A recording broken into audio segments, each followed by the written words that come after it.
Bonjour à tous, ravi de vous retrouver sur la chaîne. Aujourd'hui on va faire des rissoles, les rissoles de mon père. Alors c'est pas tout à fait les mêmes parce que j'ai pas gardé la recette, mais je garde quand même un bon souvenir de comment il les faisait. Et c'est une dédicace spéciale pour ma cousine Jacqueline qui aimait beaucoup les rissoles de mon père.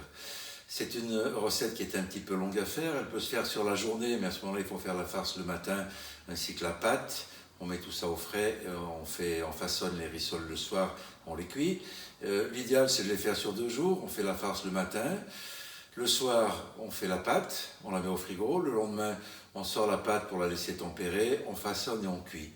Mais le mieux, c'est encore de faire la farce bien à l'avance, à temps perdu, de faire des boulettes et puis de les garder au congélateur.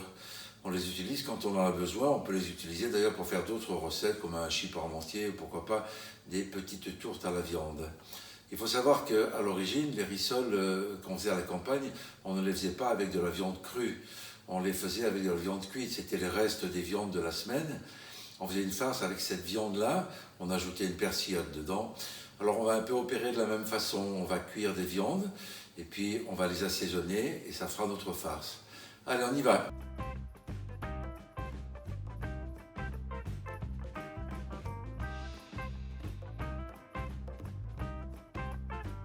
On met les viandes à cuire. Moi j'ai choisi de les faire griller, ce qui va leur donner un petit goût plus intéressant. On marque les viandes sur le grill sans les brûler, on ne veut pas d'amertume, on veut juste que ce soit parfumé. Donc je les ai retournées, je finis de les cuire, je vais peut-être mettre un petit couvercle dessus. Le couvercle fait l'effet d'un four, donc ça va cuire un petit peu plus rapidement. Les viandes sont cuites, elles sont bien colorées, ça sent bon. On les débarrasse sur une assiette et on va les mettre à reposer un petit moment. J'ai versé un petit peu de crème et un petit peu de lait sur le pain de mie que j'avais émietté au fond du cul de poule. Je mélange maintenant un petit peu. Cette petite panade va nous donner du liant et du moelleux à la farce. On va ajouter toutes les herbes que j'ai déjà hachées. On va ajouter aussi l'ail que j'ai encore pas préparé, que je vais passer avec la petite microplate. On récupère bien tout l'ail qui est dessous. Et on va mélanger tout ça. J'ai ajouté la viande que j'ai émiettée au mieux avec mes doigts pour pas qu'on ait trop de gros morceaux.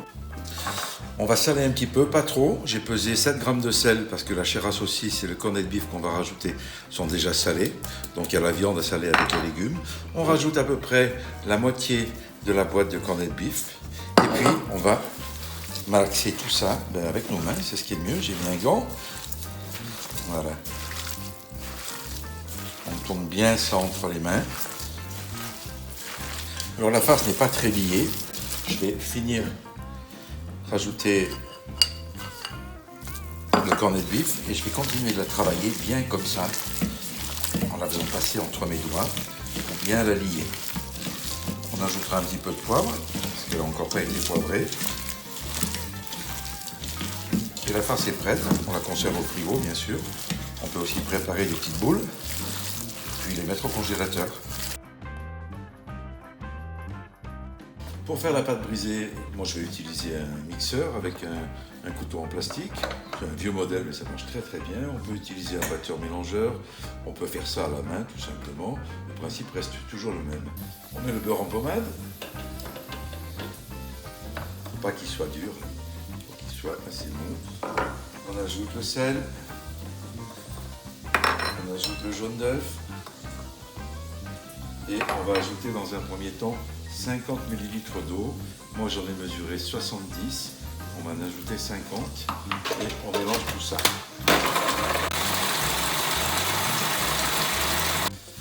Voilà, on fait tourner ça pendant 1 minute ou 2 minutes. Les éléments ne se mélangent pas complètement puisque l'eau ne peut pas s'incorporer au beurre. On va ajouter la farine, la totalité de la farine. On referme. Et on va recommencer toujours à petite vitesse.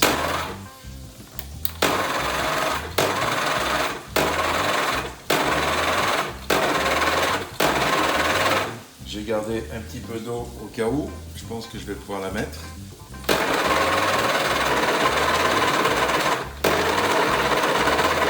Et on mélange jusqu'à ce que la pâte se mette en boule.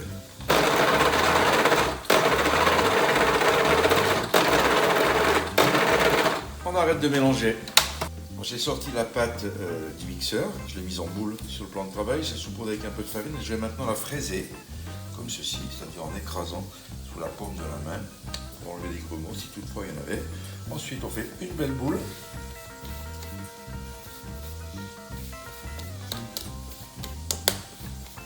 On la met dans un papier film. Une petite heure au frigo. Alors on va passer maintenant au façonnage des rissoles. J'ai sorti la pâte du frigo, ça fait une bonne demi-heure parce qu'on la met à reposer pour qu'elle perde de l'élasticité à cause du gluten. Mais par contre le beurre lui durcit. Donc si on sort la pâte du frigo et on la travaille tout de suite, on va avoir des problèmes, elle va se craqueler. Donc je l'ai sortie il y a une demi-heure, on la met sur le plan de travail, on saupoudre un peu avec de farine, on peut faire ça si on veut sur une feuille de papier cuisson, mais enfin ça marche très bien en mettant un peu de farine. Puis on va commencer par la taper doucement, pour pas trop qu'elle craque, et on va essayer de faire une bande rectangulaire. Voilà, ça se travaille très facilement avec de la farine sur un plan de travail. Quand la pâte est suffisamment froide, on va faire une bande rectangulaire assez longue de façon à replier en deux pour faire une rissole.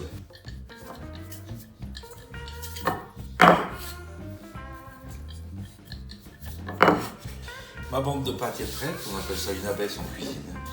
Elle n'est pas trop épaisse, elle fait à peu près 23 cm sur 60. On va la mettre dans l'autre sens. Ce sera plus facile pour travailler. Et puis on va la marquer un petit peu plus qu'en deux parce que le couvercle dessus doit être un tout petit peu plus long, il va y avoir la boule de viande. Voilà, comme ceci. J'ai paré la bande au bout là pour qu'elle soit bien droite et avec un pinceau, je vais humecter la partie supérieure de façon à ce que lorsqu'on rabat, les deux pâtes collent bien. Ensuite on prend les boulettes, j'ai légèrement aplati, on va les déposer sur la partie inférieure, les unes à côté des autres, en laissant un espace suffisant pour pouvoir fermer. Je l'ai mise un peu trop basse, donc je les remonte. Tout à l'heure on a marqué, donc je vois où c'est. Et puis je vais ramener cette partie-là dessus. Et maintenant je vais marquer les rissoles entre les boules. On tape bien, il faut vraiment que la pâte colle.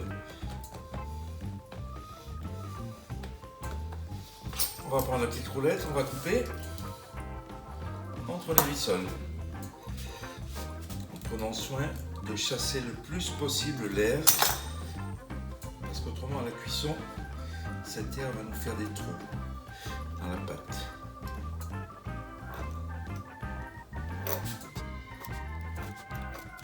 Maintenant on reprend chaque rissole, on va la fignoler un petit peu, bien chasser l'air si toutefois il en reste.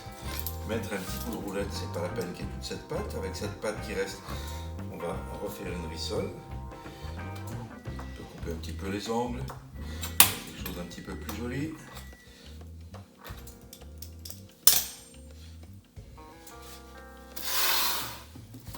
Les rissoles sont prêtes, j'en ai fait une de plus avec les parures que j'ai mis en boule, que j'ai réétalées.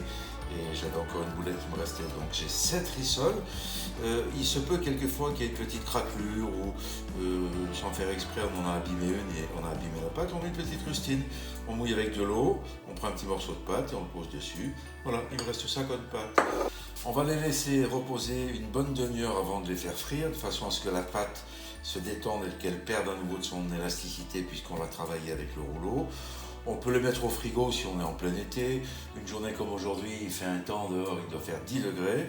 Il fait 18 dans la maison, pas de problème, on les laisse dehors.